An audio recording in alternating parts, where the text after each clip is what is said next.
L'affaire du loup et des 3 petits cochons. Un jour, les habitants de la forêt se rassemblèrent pour assister à un procès. Presque tous les animaux étaient là. La greffière du tribunal était Dame Poule, qui prenait des notes sur chacun des plaignants pour être sûre de ne pas faire d'erreur. Sur la feuille devant elle était écrit « Affaire des 3 petits cochons contre le grand méchant loup ». Tout le monde attendait avec impatience l'arrivée du perroquet. Parce que dans le tribunal de la forêt, c'était lui qui devait juger qui avait tort et qui avait raison. Au bout d'un moment, le plus gros animal de la forêt, un éléphant, amena les 3 petits cochons. Snouf, Snaf et Sniff sautèrent du dos de l'éléphant et s'installèrent à leur place. Un autre éléphant amena le grand méchant loup sur son dos. Les animaux de l'assistance étaient effrayés de voir le loup. Enfin, le juge perroquet arriva à son tour pour présider la cour. Il se posa sur une souche au-dessus de tout le monde. Tous les animaux le saluèrent avec un grand respect. « Bonjour, mes chers amis. Vous pouvez vous installer. » Tandis que le perroquet lisait les notes que lui avait données la poule, la maman des 3 petits cochons prit la parole. « Monsieur le juge, Monsieur le juge, le loup, ici présent, a voulu manger, mes chers enfants. Ne parlez pas sans autorisation. » Dès que quelqu'un parlait sans permission, le perroquet répétait tout ce qu'il disait. La seule chose qui pouvait l'arrêter était de boire de l'eau. Silence, je vous prie. Bien. Pour commencer, je vais écouter la plainte des 3 petits cochons. Bonjour, monsieur le juge. Je m'appelle Sniff. Je suis le plus jeune de la famille. Je vivais dans une maison de paille que j'avais fabriquée. J'en étais très fière. Mais un jour, le grand méchant loup a soufflé ma maison et il a essayé de me manger. Non. Objection. Monsieur le juge. Ne parlez que quand vous y avez été autorisé. Aussitôt, l'éléphant donna de l'eau à boire au perroquet et le procès put reprendre son cours. Continuons d'écouter les 3 petits cochons. Monsieur le juge, le loup ici présent a soufflé ma maison de bois et moi aussi, il a essayé de me manger. On a dû s'enfuir chez notre grand frère pour avoir la vie sauve. Mais le méchant loup ne s'est pas arrêté là, monsieur le juge. Après ça, il est venu chez moi. D'après les lois en vigueur dans notre forêt, personne ne peut entrer chez quelqu'un d'autre sans avoir sa permission ou son invitation. C'est la moindre des choses. Tu es arrivé chez les gens comme ça. Le perroquet donna sur la table un grand coup de maillet pour obtenir le silence. Silence! Tout le monde a le droit de s'exprimer équitablement, mes amis. Nous allons donc écouter maintenant la version du loup. Avant toute chose, je tiens à saluer tous les animaux présents. On parle souvent de moi comme du grand méchant loup.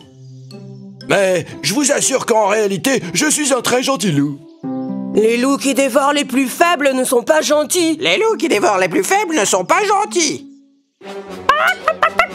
Ne parlez jamais avant qu'on vous en ait donné la permission.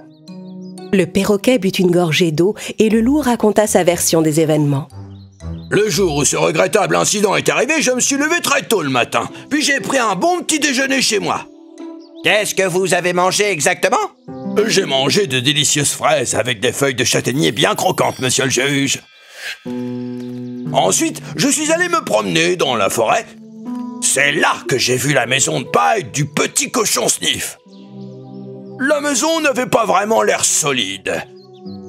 J'ai eu peur que la maison s'effondre et que le petit cochon se retrouve enseveli sous la paille.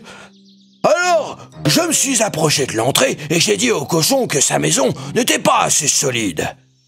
Comme il ne me croyait pas, j'ai dit « Je peux détruire ta maison rien qu'en la soufflant. Tu veux que je te montre ?»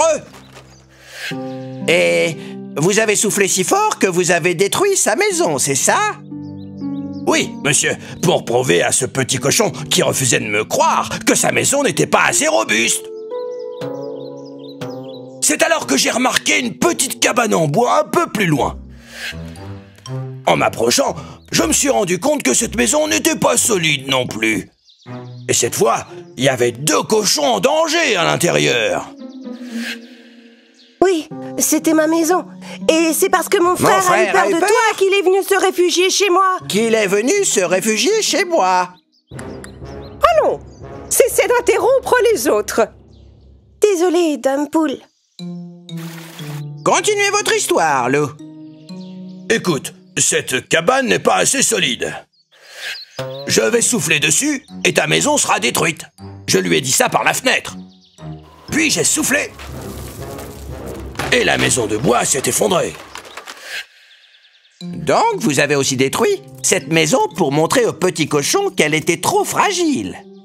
Oui, monsieur le juge. Les cochons pensent que vous avez détruit leur maison pour les manger. Oui, monsieur le juge, il voulait nous manger. Le perroquet voulait réfléchir un moment à ce qu'avaient dit les petits cochons et à ce qu'avait dit le loup. Pour cela, il s'envola dans le ciel et alla se poser sur un nuage. C'est là qu'il réfléchissait le mieux. Pendant ce temps, les animaux échangeaient leurs impressions sur qui avait tort et qui avait raison. Je pense que les petits cochons ont dit la vérité. Je n'ai encore jamais vu le loup rendre service ou se montrer gentil. Moi je crois que c'est le loup qui dit la vérité. Pourquoi il aurait voulu les manger s'il avait déjeuné, hein? Oui, c'est vrai ça. Il ne devait pas avoir faim. Finalement, le perroquet prit sa décision et redescendit de son lieu de réflexion. Il revint se poser sur sa souche. Tout le monde était impatient d'entendre le jugement du perroquet. J'ai pris une décision après avoir bien réfléchi aux faits et dans le respect des lois de notre forêt. Dame Poule, écrivez, je vous prie. Depuis que nous le connaissons, nous n'avons jamais vu le loup faire le bien.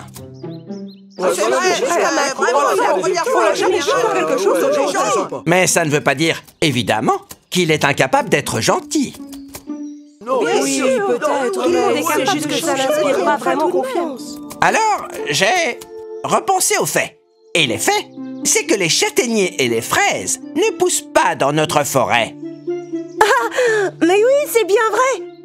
Je n'ai jamais vu ni fraises ni châtaigniers par ici, ça c'est sûr. Le loup a menti sur ce qu'il avait mangé au petit déjeuner.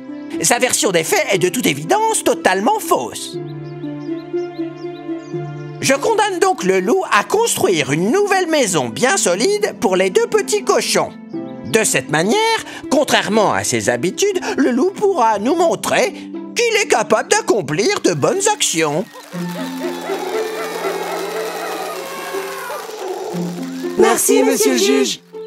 L'affaire des 3 petits cochons contre le grand méchant loup est maintenant classée.